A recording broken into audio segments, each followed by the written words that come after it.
Well, good morning. It's great to be back in Destin, and I just want to let everybody know out there watching, it's a great time to come down here and visit. We're not in a blizzard. There's no winter wonderland. It was a cute thing that had happened. People always remember, but that's not what you can expect when you come down. And so I know it's a lot colder in other parts of the country, and you're not going to find many better places to come than to come to Northwest Florida and spend some time. So do that. Now, we knew we were going to get something. We prepared for it, and we had the guys icing the salting the roads, plowing. That's not what we normally do in Florida, and we knew we were going to get some. But we had a previous record of 4 inches, and we got 10 inches in different parts, of the pan. I mean, that's incredible that happened. I think there had been more snow in Milton, Florida, than in Anchorage, Alaska at that point in January, if you can believe that. So where's the global warming when you need it, right? So we're excited to be here. Got a lot of traffic out there. We need to deal with illegal immigration once and for all. I'm so sick of passing the buck. I'm so sick of politicians campaigning, telling you they're going to be tough on it, and then they get into office and they squish out. And they don't do what needs to be done to make sure that the people of this state are protected. We have had elections in this state where people like me running strong on against illegal immigration won big. Donald Trump won big, strong border, strong on illegal immigration. And so now it's time to act on this. President's done his part with changing all the Biden policies. As part of the policies he's implemented, they are inviting state and locals to be a part of these efforts. And there's different federal programs that you can subscribe to. We can actually have state and local deputized by ICE to be able to exercise immigration and deportation functions. I just signed a memorandum of understanding with DHS and ICE with our highway patrol. So Director Dave Kerner, his guys out there, if you have an illegal driving drunk and they get pulled over, well, the highway patrol can then take them to immigration too. Why do you want to put an illegal back on the road to be able to do all this stuff? So the possibilities are really, really strong, but we got to get the policy right and we got to get the job done. I called a special session of the Florida legislature to be able to address this and other issues. And the legislative leaders didn't want to do it. They said it was premature. They said that it could wait. And they even said that doing a special session on illegal immigration was a stunt. A stunt? We've been waiting 4 years to be able to address this issue. We complained about Biden constantly for year after year after year. So I knew we had to act. I wanted to give a week after the president was inaugurated so we could digest. We knew what was coming, but to digest everything and then go forward. And they didn't want to do it. They fought back. They, had their excuses. But the voters demanded that they acted. And the voters were very clear. You need to get in there and do your job. And so they got that message, but they thought that they could do some window dressing and then just kind of leave, and that you guys would all just accept that, even though the policy was terrible and they weren't getting the job done. Our voters are smarter than that. They thought if they put Trump's name on a weak bill that people would just say, oh, it must be good just because Trump's popular. People have seen through that.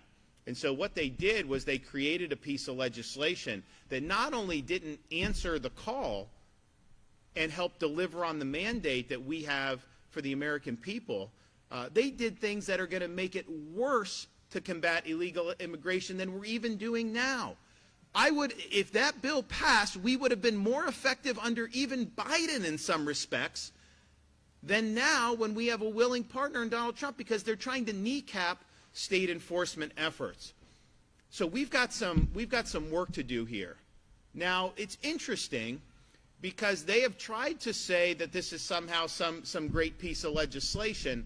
I can tell you, the voters, I've never seen voters react more negatively to a piece of legislation. So they're thinking, like, the governor's calling for us to step up. Florida, we lead in Florida. We've done that for 6 years, leading the nation on all this stuff. it's great to see the great start President Trump's gotten off to, doing things like going after DEI, the gender mutilation of minors, all that stuff. We did that stuff years ago in Florida.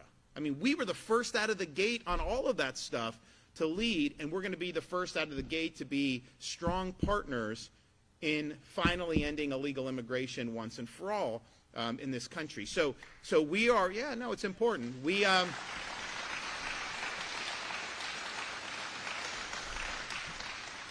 So they've done this, and it actually undercuts what we're already doing. So, for example, when we had some of the unrest in Haiti, they'll send boats with these Haitians, these illegals, and they'll come to mostly South Florida, obviously. And we didn't want to see a big influx, but Biden didn't have enough Coast Guard vessels, so we declared a state of emergency. I surged vessels. We've interdicted thousands and thousands of illegals. And you look at these boats, some of them have narcotics, they have guns and all this stuff. We've saved a lot of lives by preventing them from coming to the state of Florida. We've done other interdiction efforts. FDLE was just working down in Coral Gables. They busted Chinese illegal aliens. FHP just did a bust in Tallahassee. They're constantly doing that and getting people off the street. Obviously, it's much more effective with Trump than with Biden, because Biden would release them once they got to immigration in many cases. So we've been doing all that. So the bill the legislature sent me, it actually terminates the state of emergency that's unlocked our ability to do all the things we're currently doing. They want to shut it, just as Donald Trump declared a national emergency at the border, they want to shut down Florida's declaration to say this is an important issue. And basically end all the things these guys have been doing, and they're working very constructively now. If you were serious about ending illegal immigration, why the hell would you stop the things we're doing that's been effective? But that's what they wanted to do, terminate. That's in the bill.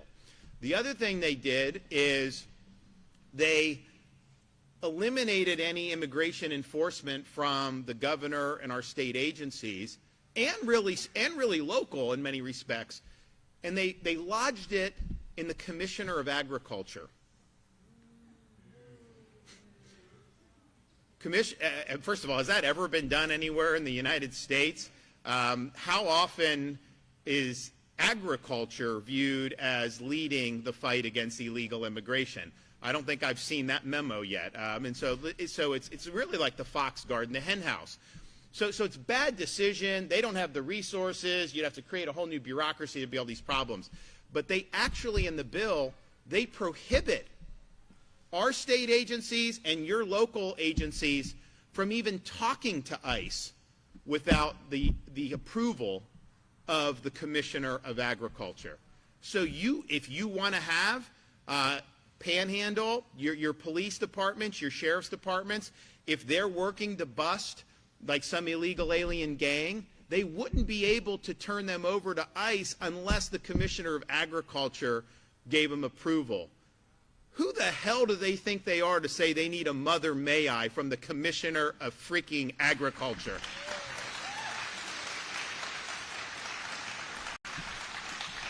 And so people will say, well, why would they do that? It doesn't make sense. Because think about it. What state has done a better job at crisis management, disaster response, emergency response than the state of Florida?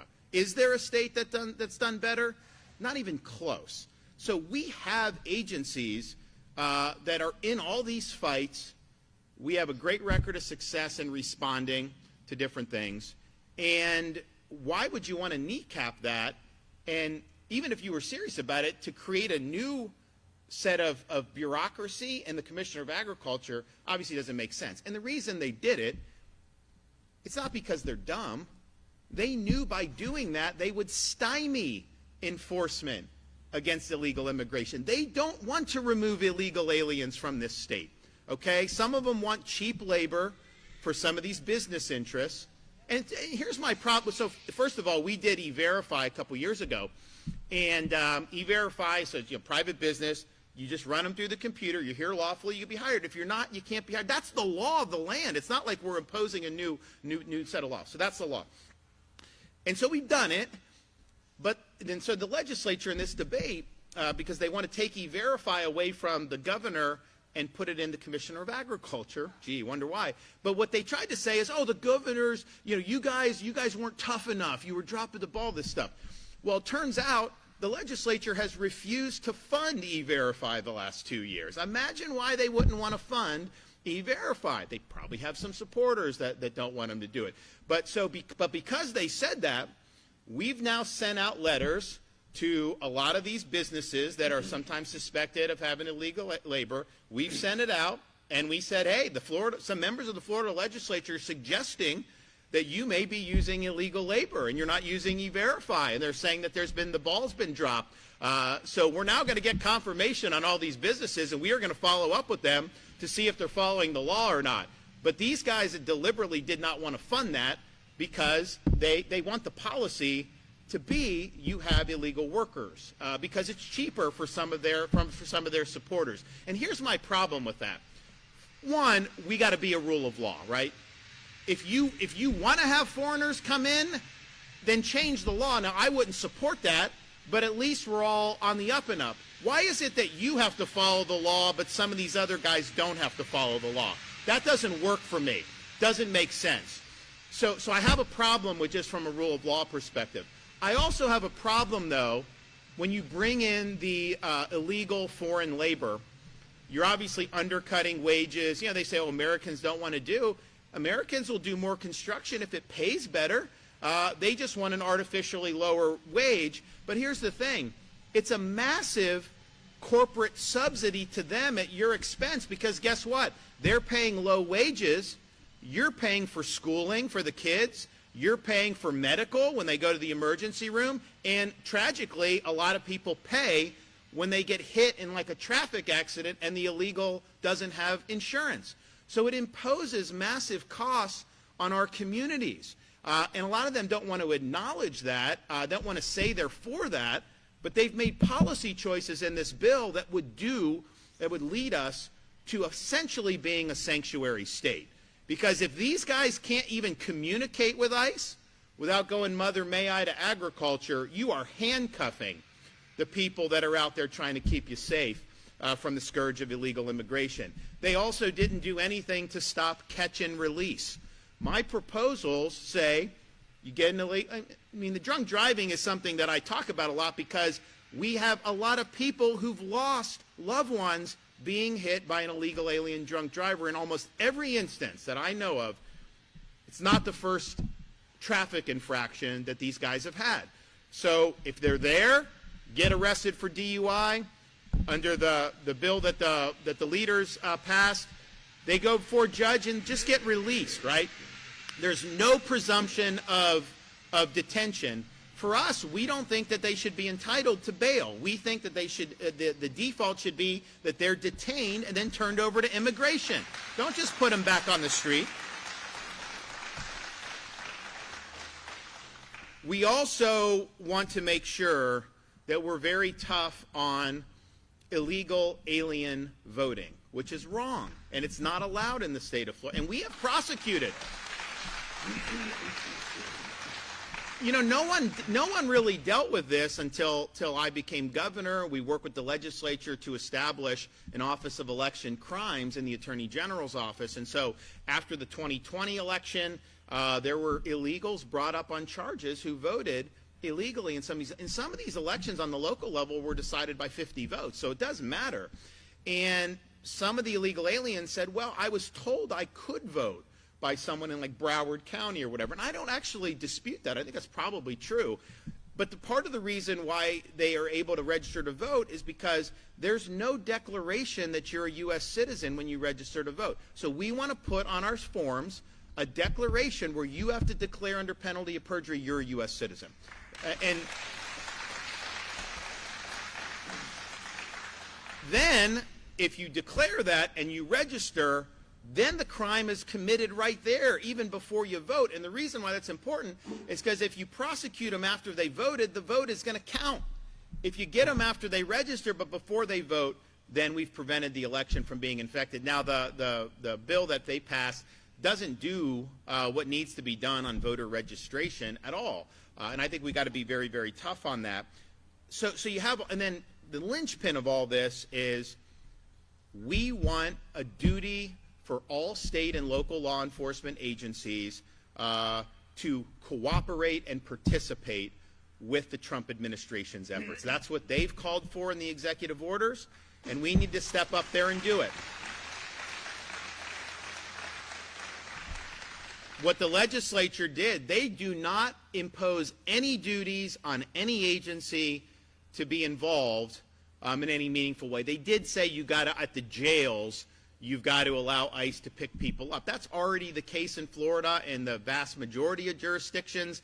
And obviously I support if someone's in jail that let ICE come and get them. But that is woefully inadequate for what we really need and what I think the administration's called for. So we need to have that participation, because if you look at the numbers, they've done a lot, but you're talking about like 1,000 arrests a day. I think those will go up, but I mean, if you extrapolate that, that's like 1.5 million over a 4-year period. That isn't going to be enough. Like Biden let in 10 million on his own, right? So they're going to do more in the Fed. There's no question. They'll beef it up. But unless you have state and locals assisting and being able to bring illegal aliens for deportation, being able to end, catch, and release, do all these things, none of this stuff's ultimately, the problem's not ultimately going to be solved. So states need to step up, localities need to step up. Now, we're not a sanctuary state. We ban sanctuary cities. So you can't frustrate immigration enforcement in Florida, but most jurisdictions are just like, you know what, let the feds, they don't want to be involved in it at all. And that attitude's not going to cut it, because we're not going to solve the problem if that's the case. So we want the cooperation to be the default standard. We will provide funding, and we understand that we're not going to detract from doing the normal things that these agencies are doing, but we want to supplement that with additional resources and personnel to be able to assist with this very, very important mission. And the legislature's bill not only doesn't do it, but because the Ag Commissioner has the veto, some of these local agencies, even if you want your local agencies to be doing it, they could say, look, Ag Commissioner hasn't approved me, you know, we can't be involved in immigration at all. I mean, just think about it. You have a criminal alien running loose on the street. You can't even call ICE without going to the Agriculture Department? I mean, it's absurd that that would be the case. So all of this is why the people of Florida have really rejected what the legislature did. They tried to pull a fast one on you. In fact, we were down in Palm Beach yesterday. The representative from down in, I think he's in Delray, Mike Caruso, who's a great guy, he voted against it, because they get a lot of pressure from the leadership. If you buck the leadership, they take away your committee assignments, they won't hear your bills, they take away your projects, and a lot of these guys get spooked by that. Although, let me just tell you, you need to be willing to take consequences to stand to do what's right. You shouldn't let them bully you on a fundamental issue like this. I can tell you, you look at the stuff we've done in Florida, there's not been anything that we've led on that's been cost-free. We've taken daggers from the COVID reopenings, the schools, fighting the vax mandates, eliminating DEI, eliminating all this stuff we've done has come at a cost. Leadership is not cost-free. So if you've made promises to your constituents that you're going to be strong on illegal immigration, and you have an opportunity to do it, you need to take that opportunity. You can't say, well, I wanted to do it, but I was worried I'd get kicked off a committee.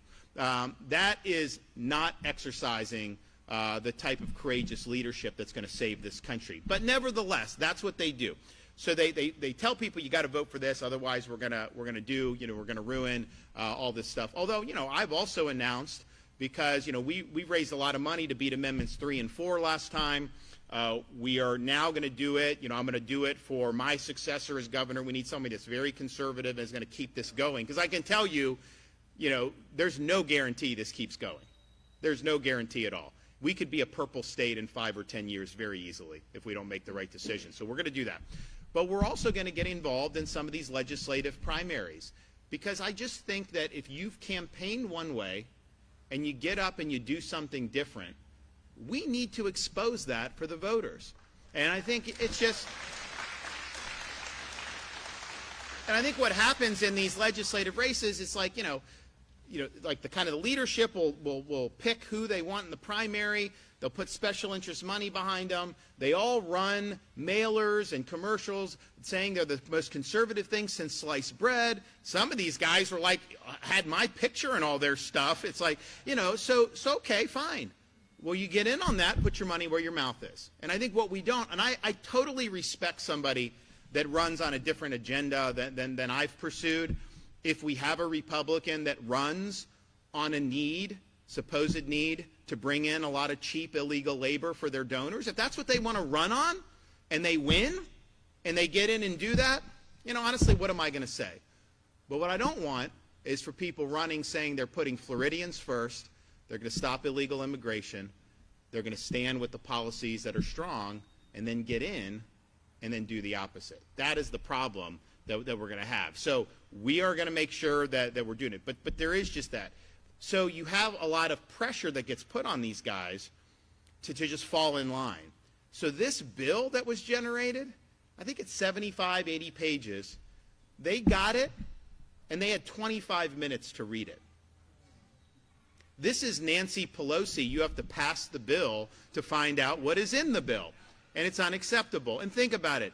Is there anything you would do in your life where you had 75 pages and 25 minutes to make an important decision? Would anybody think that's acceptable in any aspect of our lives? Of course not.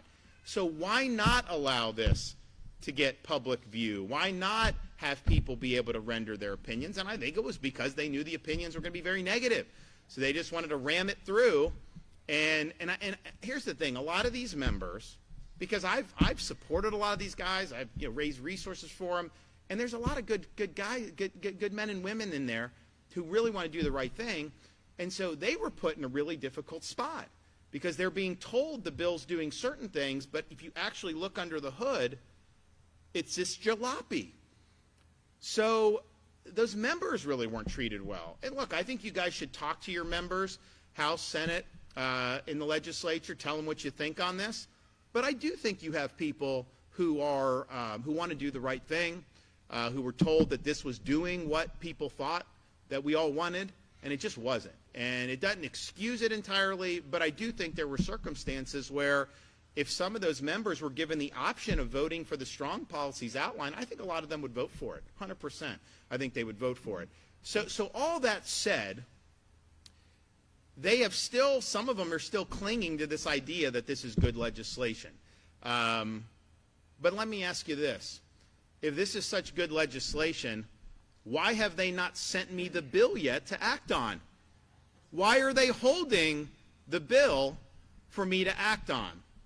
And I think the reason is because if we get the bill and we do an event where we have a lot of people and I veto the bill in front of this crowd, is the crowd going to cheer or is the crowd going to boo? Crowd's going to cheer. And we know that. So they haven't sent the bill. This whole thing in many respects was a bunch of games. And they haven't sent the bill. And I think that, now, having said all of that, sometimes these things, unfold and things happen. Our voters have been very clear about what they expect. Our members have had a couple days. They'll have the weekend to listen to those members, to listen to their constituents, and then come back and get it right. And I think we can get it right. And we need to get it right. And I'm not going to rest until we get it right. So we have an opportunity to do it. So not only are we excited about the opportunity to make a difference on this and other issues, we recognize, you just heard the administration talk about if you have these really nasty criminal aliens that their home countries won't take back, they're going to create a staging ground at Guantanamo Bay Naval Base. And, I think I was actually, as a man, I was probably a Navy lieutenant back in the day. I was down in Gitmo at the detention facility back in the day. I did some little temporary duty assignments down there. So I got to know the area, and I think it'd be a great place, quite frankly, to have criminal aliens. Now, these countries need to take back their illegals, And when Colombia gave the president some dissonance, he said, well, you're going to face a lot of consequences. So I think that you're probably going to have most countries not want to deal with those consequences. So I think when the president laid those out, I think it was really well thought out. I think it was smart. Clearly, they recognized that some of these countries wouldn't do it. But there will probably be some who don't. And so we're going to be able to assist, maybe transferring over to feds fly them in. But you know what? Guantanamo Bay is a hell of a lot closer to Florida than Martha's Vineyard was, so we're in the game too, right? So let's do the right thing for the people of Florida. I'm excited about what we can do, for the country, over these next 4 years of this current administration. Obviously, the rest of my 2 years here as governor, and it's exciting. But we've got to seize the moment. We've got to do all we can. And the way I view people are like, because some of the legislatures were mad. Oh, why did he call a special session? Why didn't he wait? And what I think about it is, if I'm walking into like a gas station and somebody pulls me over and they say, hey, are you going to get in the game to help on removing these illegal aliens? If I answered them, well, yeah, maybe in a couple months we'll do something about it, is that an acceptable answer for anybody? No. You would tell the person, absolutely, here's what we're doing, we're going to get the job done. So we did have a sense of urgency, and we did the right thing.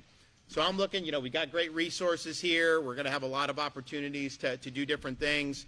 This will really make a difference. The state will be safer as a result of this. And there's a lot of focus on criminal aliens, illegals who get convicted of crimes. Obviously, you remove them. The House and Senate bill basically says the only way you get removed is if you've committed and been convicted of a crime. They don't want normal illegal aliens to be removed. Obviously, they should not be shielded. We're not a sanctuary state. That's basically what they wanted to do. But I do think, and so but you do have an effect on criminal activity. But the reason why I don't think the threshold should be until you're actually convicted of a crime is because how many crimes would we prevent if we deported when we were supposed to do that, which is very, very important. Oh, final point I got to just say, and I want to let these guys talk. Sometimes it's like, okay, getting in the weeds on legislation. What is this thing doing or trying to do? Well, if you read the bill, it uses the word, so this is supposed to be a bill to help Florida, help the federal government remove illegal aliens from the state. That's what it's supposed to be. And yet, this bill mentions the word agriculture over 30 times, and it mentions the word deport 0 times. The fix is in. Come on. So let's get real here. Let's do what the people told us that they would do. And I'm confident that we have a lot of folks in the legislature that want to get there. I think we're going to have an opportunity to get a really unifying vote on a very good set of proposals. So let's get that done. But you guys have a role. You reach out and talk to your folks. You let them know, what you think. Do not take any talking points.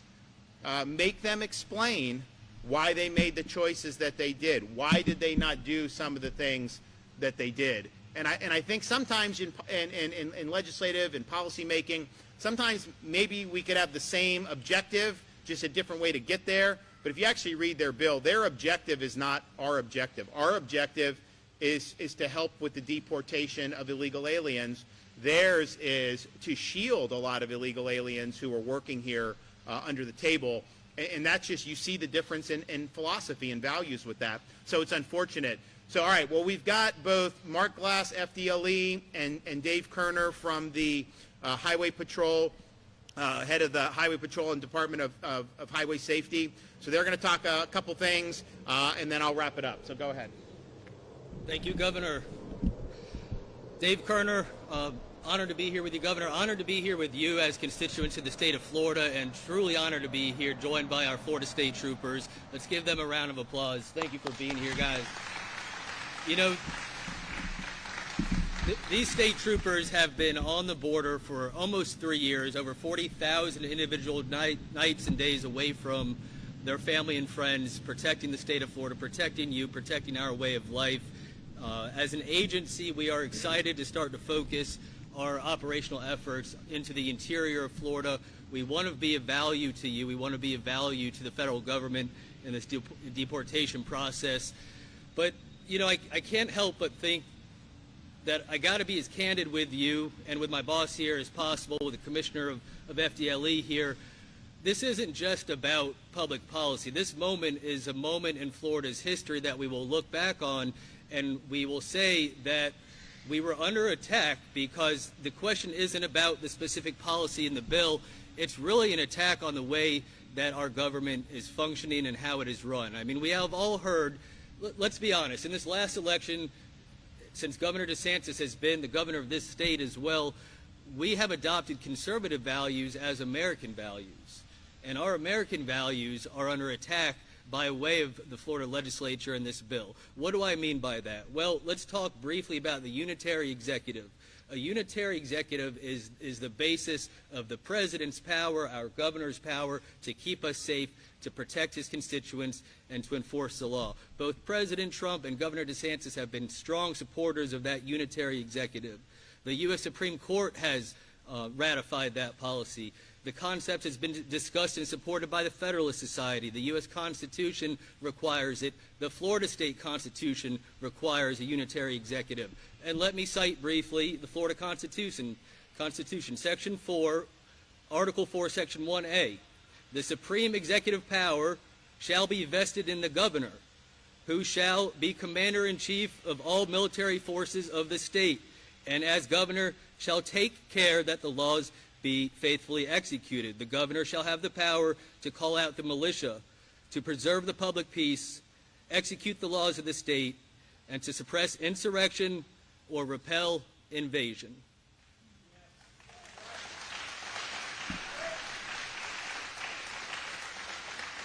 Who does that better than Governor DeSantis? Now let's, as Governor DeSantis says, let's look under the hood. They passed the bill, right?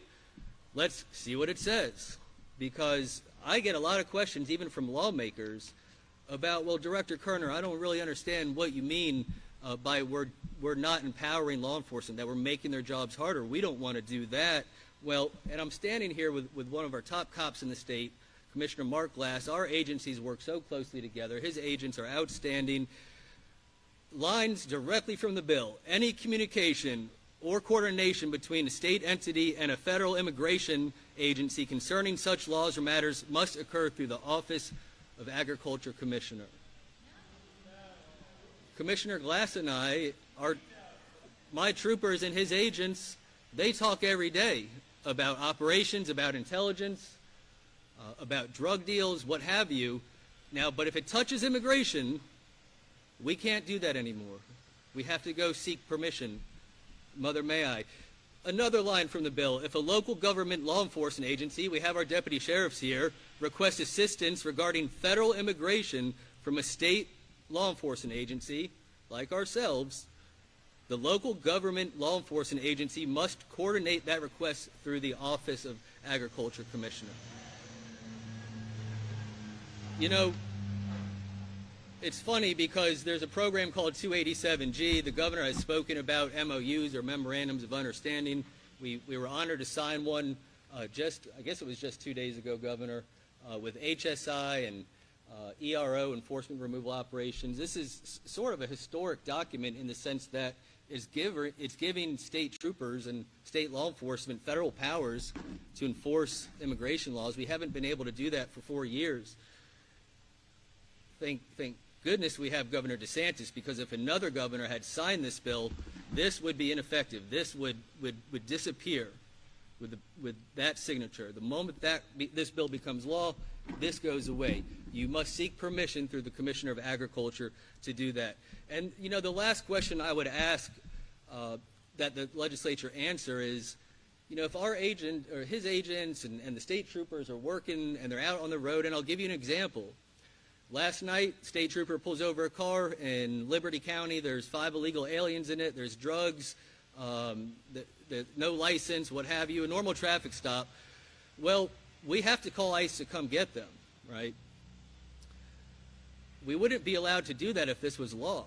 we couldn't call ICE. We would have to get permission from the Commissioner of Agriculture. However, if there were 10 pounds or kilos of cocaine, if there were some firearm violation, what have you, we would be empowered to act on that alone and contact the federal government. But if it's immigration related, our law enforcement needs to seek permission.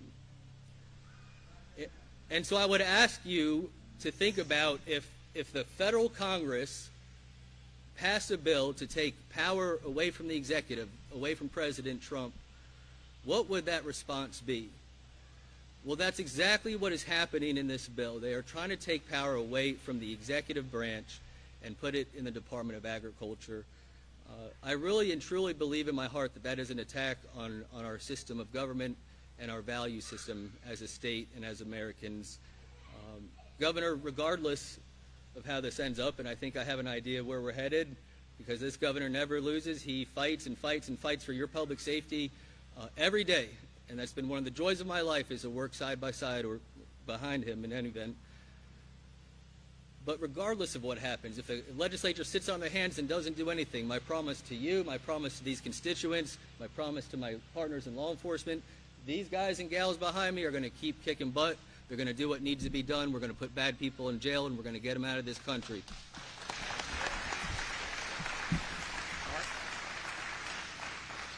Thank you. And my name's Mark Glass. I'm the FDLE Commissioner for the state of Florida. I just want to say the governor, since he appointed me close to almost 3 years ago to this position, he was already on board and already working immigration issues. I came right in the middle of watching and looking for my agents, or having to pay attention, because we were getting inundated with buses and airplanes full of children that were illegal alien children that were coming in. And I spoke about this yesterday. This wasn't DHS and HSI. This was Health and Human Services, who are bringing them in droves and pushing them into our neighborhoods, and which is their children. We understand that. But they would not even tell us when they were coming, who was on the plane. They would not tell us when the buses were going. So our own state entities and local county entities could not intercept or talk to them to make sure these children were getting the services they needed, because the state of Florida has wonderful services for them, to make sure no one is going to harm them. They were going to legitimate facilities, and all we had to lean on was that it was the federal government said this is where they're going. Now that's from Biden, okay? That was that HHS program that they brought in here. No wonder they lost 300,000 children. And as soon as President Trump came in, they found 70 to 80 immediately. And that's why I said, go to HHS, you're going to probably find more where they came from. But if we were allowed to do what we were doing back then, and this governor here was really pushing hard, how can we do this? How can we make sure these children are taken care of, legally taken care of, utilizing our services, but yet annotating where they're at so they do not get trafficked again? They're not getting picked up by somebody who is perceived to be their family member. How do we do that and utilize our own state services for that? Well, I'm going to tell you, we didn't get told that. We just told we're supposed to rely on it and basically step off. So that's what I came into when I came into the commissioner position at FDLE. And this is what this governor was doing. He was trying to support and protect the state of Florida. So I'm just going to also kind of throw something out there to you.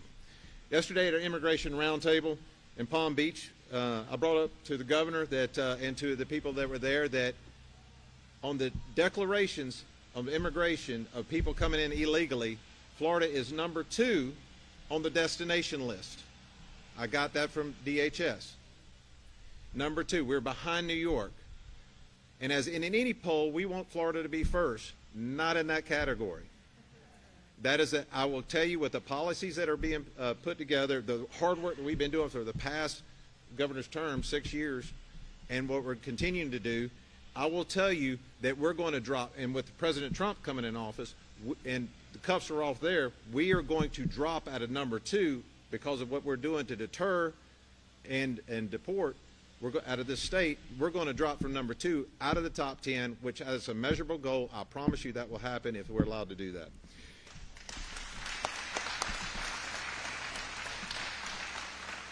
So the state of Florida has a statute called 943. Take a look at it. In the Florida state statute, I'm considered the chief domestic security officer and also immigration to do immigration issues. So if chief domestic security officer doesn't mean that I run everything. It means that I'm a coordinator, that I coordinate with my state, local, and federal partners to make sure that we are doing everything we possibly can under the direction of the leadership. So we're doing under 943, that's already in statute, and that's what we're doing. So we're coordinating. Not one agency, no matter how you try it, can do it by themselves.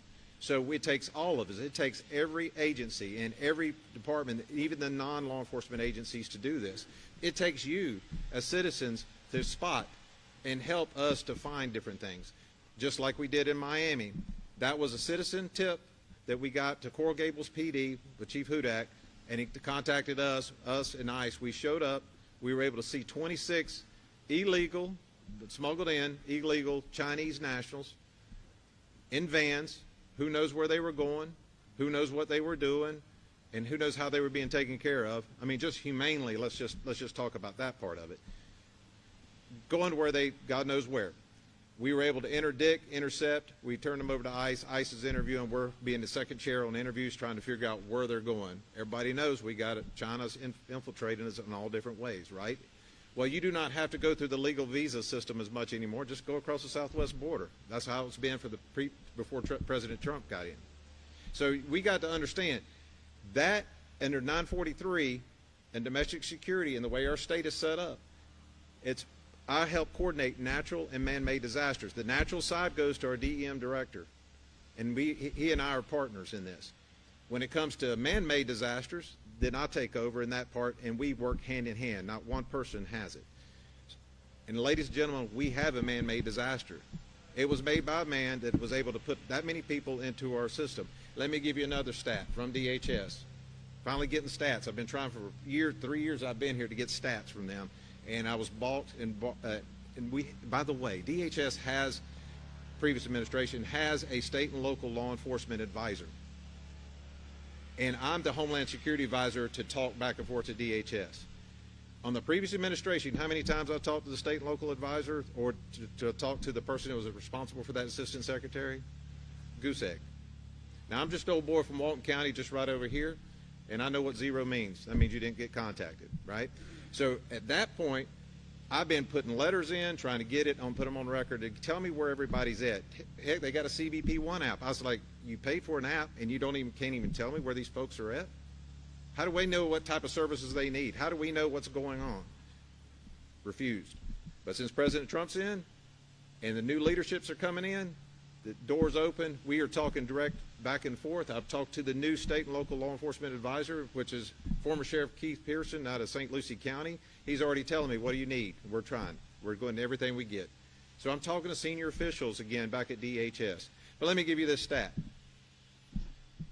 There's over 7 million, and I think it's close to 8, but it's over 7 million illegal immigrants that already have and they're in the ATD program. It's called Alternate to Detain program.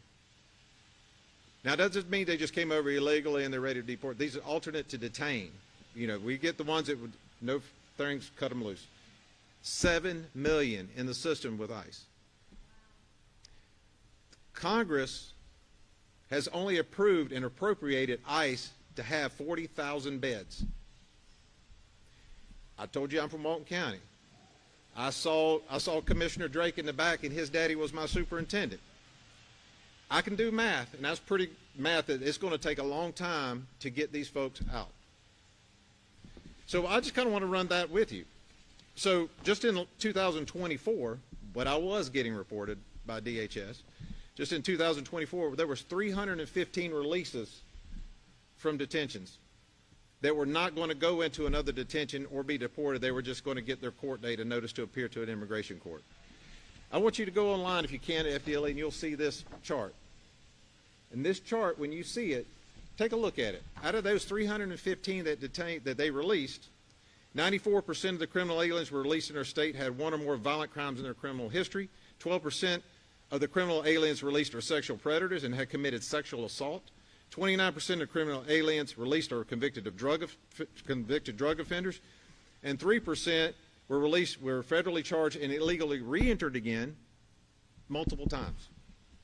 Okay, out of that stat, 28 homicide charges, 85 sex offense charges, 31 traffic charges, 350 other federal charges, 155 weapons charges, 226 drug charges, 47 robbery charges, 52 vehicle to Leo charges, 147 domestic violence charges, 139 property crime charges, and it goes on and on. I could keep, this is just the major ones I hit. There's a ton more.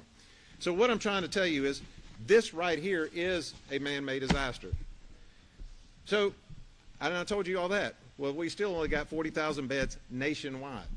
And this is why it's going to be imperative in the few months and years to come here that it's, as citizens, we must support our local sheriffs, the constitutional officer of that county, because it's going to be asked of them with their jail facilities and detention facilities. They made it so hard for the county jails to house these illegal immigrants, right, and doing these charges with the standards and status they must bring their jails up to, which is, and I was told, stricter than the Federal Bureau of Prisons capabilities. But they're telling our county sheriffs that they got to get it up that high. That's ridiculous. And I was told by the DHS that you're going to see a change in that, and the sheriffs are going to be able to start taking on beds and getting those beds open and everything. So that's going to be some things we got to really pay attention to and supporting our local constitutional officers. The other thing is, in the 90s and up in the early 2000s, being a state trooper and working as a police officer in the state of Florida, there was 3 immigration judges in the state of Florida to do all that detention and removals, right? They have to go in front of a judge, get a due process before they're told that they're going to be deported. Guess how many judges we have in the state of Florida, immigration judges doing this now? Right? So do you see the backlog and where it's going to come from? That's what we got to worry about. In this region, we talked about domestic security. You have some of the best sheriffs and chiefs of police in this region. They are out there doing it. FDLE special agents along with them and HSI and ICE, just this past week we arrested 14 in Pensacola region. Guess what? The only approved facilities are now filling up, and they said if we get to do any more, we're going to have to transport them once we arrest them to Alabama. And then, well, after that, the next one's in Mississippi. So we do a traffic stop, get them, we got to transport them out of state. So this is where it's going to be focused, laser focused on how do we detain these folks and give help to DHS as they're changing their posture and moving forward with the Trump administration. Right. Governor, I just want to tell you one more thing. Just when we were at doing our last briefing, they were doing Indian River, did a bust on 26 right when we were doing our briefing. Right when he and I was doing a briefing, Indian River County was doing a bust in Operation Stonegarden for 26 folks. Ladies and gentlemen, we have momentum. Let's don't stop the momentum. Thank you, sir. All right.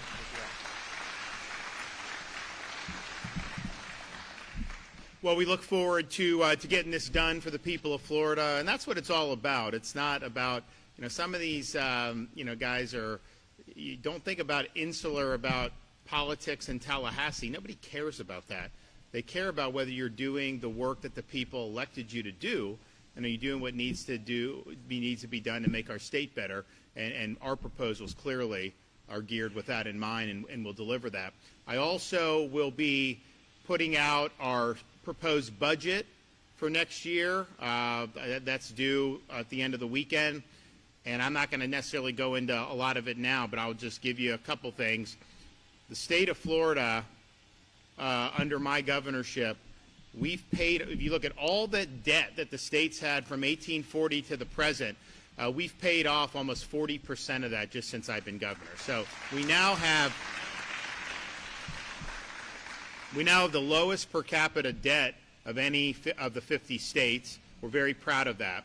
We have more than tripled the state's rainy day fund since I became governor. We're actually nearing the point where the rainy day fund's not even allowed to take in any more money because it's so flush. So we're going to continue on that vein.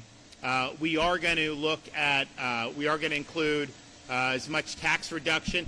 When we don't have an income tax, which is good, it's harder to cut. We do like holidays and stuff, so we're going to be looking at, are there any taxes we can eliminate?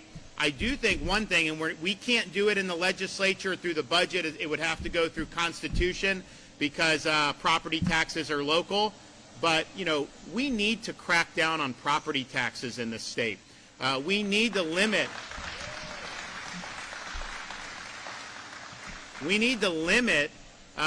these property taxes in more ways than we do. So I think that homestead deduction needs to dramatically increase for people. I think it'd make a huge difference.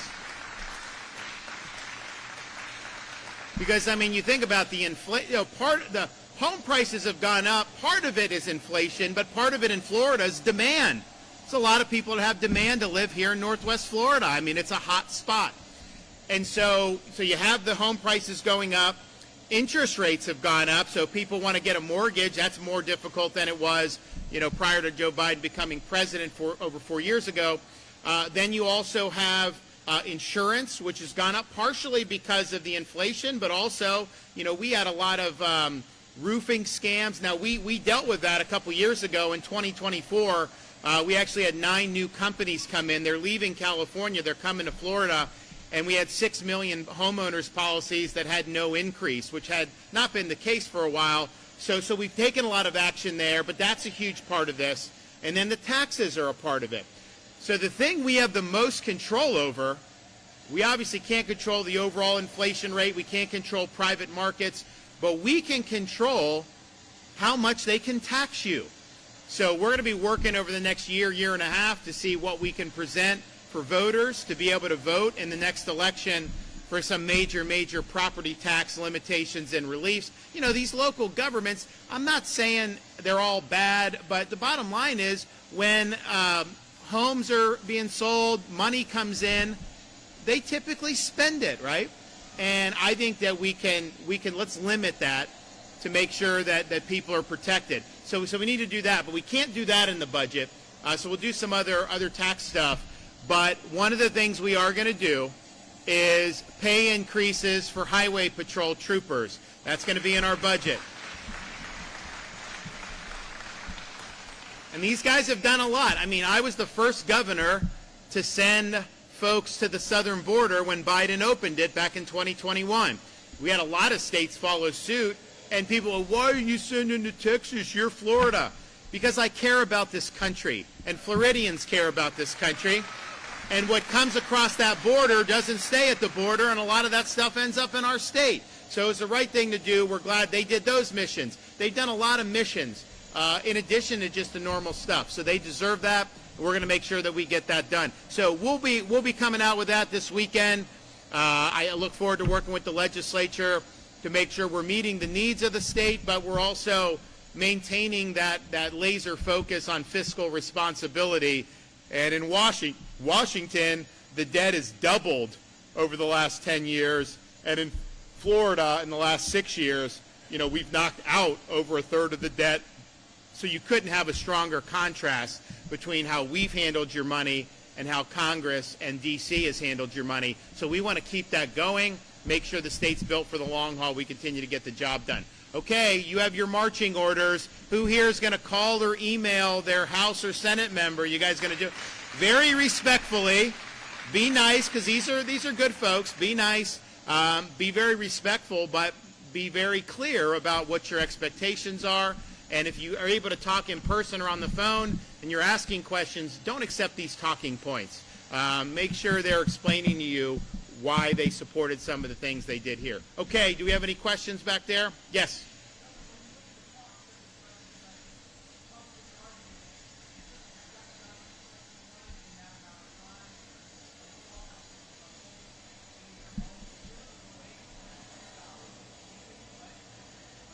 If I had not called the special session, this issue would not have been addressed at all. Let's just be clear about that. They didn't want to do it. They said it was a stunt. They said it could wait. And when they say it could wait, they weren't going to do it in the regular session in the spring. So the only reason we're here leading the country and having this debate is because I called them in and said, we got a job to do, let's do it. Now, I know a lot of them didn't like it, but you know what? I'm just trying to get the job done. I want to do the right thing. And the cost of it, you know, the governments will waste, especially the federal government under Biden. They were wasting hundreds of billions of dollars on crap. And I don't hear these journalists complain about that cost. They just look the other way. But man, if you want to do something conservative, they're so concerned there may be a cost, you know, to showing up and doing your job. What's the cost of inaction? What's the cost of allowing more illegal immigration into the state? What's the cost of not doing all we can to help achieve what President Trump promised, which is the largest deportation program in American history? All right, thanks, guys. God bless everybody. Appreciate it.